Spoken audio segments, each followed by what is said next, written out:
fadilatu shaka za mu tsallaka zuwa tambaya ta gaba. Tambaya ta gaba shine to malam shi azumin na a yaushe aka farlanta shi a shari'a? To azumi na Ramadan kamar yadda yake sananne a tarihi cewa manzala sallallahu alaihi wasallama ya kasance yana yin azumi na tasu'a, yana yin azumi na ashura kafin ma na Ramadan. saum al-ashura manzala sallallahu ya kasance yana yi, musamman ma lokacin da ya je garin Madina sai ya tarar da mutanen Madina suna wannan azumi na ashura.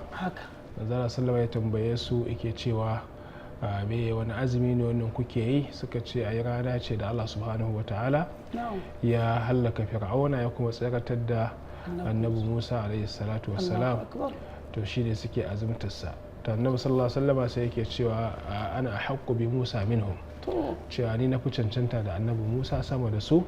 annabi sai ya azumci wannan azumi na ashura, sannan kuma ya ce da sahabbansa su masu azumce shi. So wannan kusan za ka yi cewa shine farkon azumi da aka fara yi. To a shekara ta biyu ne kuma annabi sallallahu alaihi wasallama Allah subhanahu ta'ala ya wajabta masa yin azumi, cewa ya yi azumi.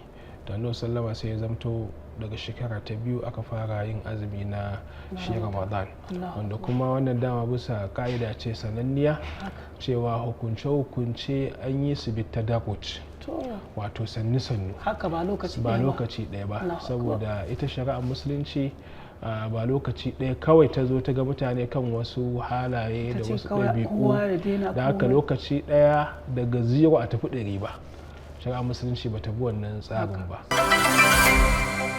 Algaita TV, nishaɗin al'umma cikin aminci.